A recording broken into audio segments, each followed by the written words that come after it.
கடந்த காலங்களில் விஜயகாந்த் அவர்களுக்கு கூட இது போன்ற கட்டுக்கடங்காத கூட்டங்கள் இருந்தது. ஆனால் விஜய் அவர்கள் சரியாக அந்த தொண்டர்களை அரவணைப்பதையும் தொண்டர்களை ஒழுங்குபடுத்துவதும் தவறிட்டார் அப்படின்றத நம்ம எடுத்துக்கலாம். இல்ல, அதான் இப்பதான் சொன்னேன், ரெண்டு சைடும் மிஸ்டேக் இருக்கு. விஜயும் தன்னுடைய தொண்டர் படை மூலம் அவருக்கு பாதுகாப்புக்கு ஒரு 4 பவுன்சர் மேல நிக்கிறாங்க, அது ஓகே. அந்த மாதிரி தன்னை நம்பி வந்த தொண்டர்களுக்கு என்ன பாதுகாப்பு தாவேகா கொடுத்தது? இப்ப எங்க கட்சி நீங்க பாத்தீங்கன்னா முதல் மாநாடு 2005 மதுரையில எல்லாமே தொண்டர் படை தான் வந்த அத்தனை லட்சம் பேருக்கும் பாதுகாப்பு கொடுத்தாங்க. உணவு, தண்ணி, அவங்களுக்கு என்னென்ன வேணும் பிஃபோர் நாங்க பிளான் பண்ணி பண்ணோம்.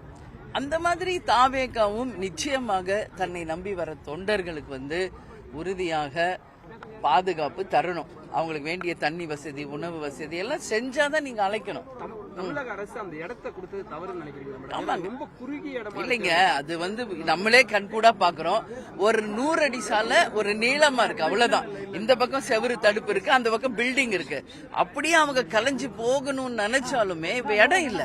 அப்பதான் அந்த தள்ளுமுள்ளு நடந்து ஒருத்தருக்கு ஒருத்தர் மிதிச்சுக்கிட்டு மூச்சு திணறி இறந்ததற்கு காரணமே அந்த இடம் ஒண்ணு, கரண்ட் கட்டு ஒண்ணு, ஆம்புலன்சஸ் வந்தது ஒண்ணு, அதுக்கப்புறம் பாத்தீங்கன்னா போலீஸ் தடியடி நடத்தியது, இது எல்லாம் சேர்ந்துதான் இவ்வளவு பெரிய ஒரு துயரமான ஒரு சம்பவம் நடந்திருக்கு.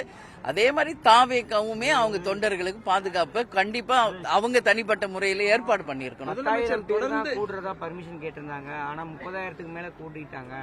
தாவேகா தொண்டர்களுடைய கூட்டம் அதிகரித்தனாலதான் இது போன்ற தமிழக அரசு சார்பா சுட்டிக்காட்டப்படுது. இல்ல, சரியான அணுகுமுறையா இருக்கும். இல்ல, நான் என்ன சொல்றேன், இவ்வளவு பேர் தான் வருவாங்க, யாராவது அனுமானம் பண்ண முடியுமா? அப்போ இன்டெலிஜென்ஸ் எதுக்கு இருக்கு, காவல்துறை எதுக்கு இருக்கு? இன்னைக்கு எல்லாரும் ஏன் இருக்காங்க, எல்லா அதிகாரிகள் ஒரு இப்ப தொடர்ந்து 4 மீட்டிங் பார்த்துக்கிட்டு தான் இருக்காங்க தாவேகாவுடைய. அப்ப இந்த எவ்வளவு பேர் வருவாங்கன்ற ஒரு அசம்ஷன் இருக்கணுமா இல்லையா? இது அதிகமா கூடிட்டாங்கன்னு சொல்றது தவறுங்க. ஃபர்ஸ்ட் ஆஃப் ஆல் அந்த இடம் கொடுத்தது ராங்கு. எல்லா இடத்துலயும் கரண்ட் கட் பண்ணது தப்புங்க. அது மட்டும் கிடையாது, லைட்டா போலீஸ் தடியடி பண்ணதுனாலதான் எல்லாம் பயந்து தெரிச்சு ஓடும்போது ஒருத்தருக்கு ஒருத்தர் மிதிச்சு இறந்துருக்காங்க.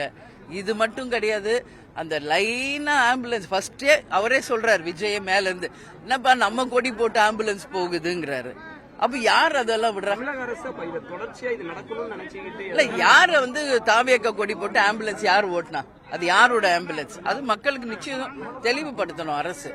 அப்போ ஒவ்வொரு கூட்டத்திலையும் நடக்கிறப்ப இது நாங்க பாத்துக்கிட்டு தான் இருக்கோம். அது எங்க மீட்டிங்கா இருக்கட்டும், அண்ணா எடப்பாடி நடத்துறதா இருக்கட்டும், பிஜேபி நடத்துறதா இருக்கட்டும், அதே மாதிரிதான் நேற்று தாவேகா நடத்துறதா.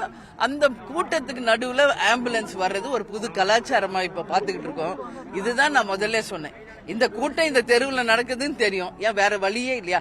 அந்த பக்கம் அவங்க டைவர்ட் பண்ணலாம்ல, ஏன் பண்ண மாட்டேங்கிறாங்க? எதிர்கட்சி தலைவர் பாத்தீங்கன்னா தொடர்ச்சியா சொல்லிக்கிட்டு வராங்க, நாங்க நடத்துற கூட்டத்துக்கு, எங்களை சார்ந்து இருக்கிற கூட்டத்துக்கு மட்டும் எங்களுக்கு போலீஸ் பாதுகாப்பு கொடுக்க மாட்டாங்க, ஆனா ஆளுங்கட்சி நடத்துறதுக்கு மட்டும் போலீஸ் பாதுகாப்பு எந்த ஒரு அசம்பாவிதம் நடக்காம அது மட்டும் எப்படி நடக்குதுன்னு கேள்வி கேட்டிருக்காங்க. இது தமிழ்நாட்டின் தலையெழுத்துங்க. யார் ஆளுங்கட்சியோ அவங்களுக்கு தான் எல்லா போலீஸ் நிப்பாங்க, யார் எதிர்கட்சியோ அவங்களுக்கு ஒரு போலீஸும் இருக்காது. நாங்க 20 வருஷமா இதை பாத்துக்கிட்டு தான் இருக்கிறோம், இன்னைக்கு நேத்துல. இப்ப நான் வரேன், வள்ளியின் எடுக்க போலீஸ் நிக்கிறாங்க. யாருக்காக நிக்கிறாங்க? ஒரு மனிதருக்காக அத்தனை போலீஸ் நிக்கிறாங்க. இத்தனை லட்சம் மக்களுக்கு குறைஞ்சது ஒரு 10,000 போலீஸாவது நிறுத்தணுமா இல்லையா ஒரு கவர்மெண்ட்? ஏன் பண்ண மாட்டேங்கிறாங்க? இப்ப எல்லா உயிரும் போனதுக்கு பிறகு நான் வரேன் நீ வரேன்னு அந்த உயிர்கள் நம்ம காப்பாற்ற முடியுமா? என்ன சொல்றேன்னா, மனிதர்களை மனிதர்களா பாருங்க. அது நம்ம கட்சி, ஆட்சி, அரசியல தான் பாக்குறோம். ஒரு மனிதர்களாக நம்ம என்னைக்கு மதிக்கிறோமோ அன்னைக்கு தாங்க இதுக்கெல்லாம் தீர்வு கிடைக்கும். அருணா ஜெகதீஷ் ஆணை அமைச்சிருக்காங்க, இதற்கான தீர்வு உடனே கிடைக்கும் நினைக்கிறீங்களா? சிபிஐ விசாரணை இல்ல, ஆணையம் அமைச்சிருக்காங்க, அவங்க என்ன சொல்ல போறாங்கன்றதுக்கு தான் எல்லாரும் இன்னைக்கு வெயிட்டிங். முதல்வரும் என்ன சொல்லியிருக்காரு, ஆணையம் என்ன சொல்லுதோ அதுபடிதான் அடுத்த கட்ட நடவடிக்கைன்னு சொல்றாரு. அந்த ஆணையம் கொடுக்கிற அந்த ரிப்போர்ட் நிச்சயம் நியாயமானதாக, எல்லாருக்குமே ஒரு நீதி கிடைக்கக்கூடியதாக இருக்கணும்னு நான் தேமுதிக சார்பா கேட்டுக்கிறேங்க. இப்போ இறந்த அத்தனை குடும்பங்களுக்கும் எங்களுடைய ஆழ்ந்த இரங்கலை தெரிவிச்சுக்கிறோம். அந்த குடும்பங்களுக்கு ஈடு இணை இல்லாத ஒரு இழப்பு. இனிமேல் இந்த மாதிரி ஒரு நிகழ்வு நடக்காத வண்ணம் தமிழக அரசும் சரி, கட்சிகளும் நிச்சயம் மக்களை பாதுகாக்க வேண்டியது 2 பக்கமும் அந்த பொறுப்புணர்வு இருக்கு. எனவே நாங்க எல்லாருமே வந்திருக்கோம், எல்லாரையும் சந்திக்கிறோம். இப்ப அங்க காயப்பட்டு அட்மிட் ஆன அந்த பேஷண்ட்டுகளையும் இப்ப போய் பார்க்க போறோங்க. எனவே எங்க ஆழ்ந்த இரங்கலை தெரிவிச்சுக்கிறோம். நன்றி.